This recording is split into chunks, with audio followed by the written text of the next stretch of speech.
Piling mo yung batang inuutos-utusan, pinaglalampaso, pinaguhugas ng pinggan, mga kawawang bata yan. Hindi ah. Alam mo natututunan ng mga batang yan? Obedience. Alam mo natututunan yan? Maging maliksi, maging malakas. Ang tunay na kawawa is yung mga batang binibaby.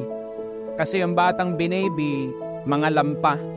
Mga batang binaby, mga iyakin yan. Mga walang alam gawin sa mundo.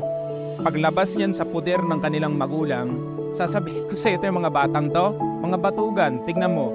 Mapagalitan lang ng boss, iiyak yan, tapos magre-resign. Gusto mo ba ganun ang anak mo? O, kung gusto mong umasenso yung anak mo, bigyan mo ng gawaing bahay.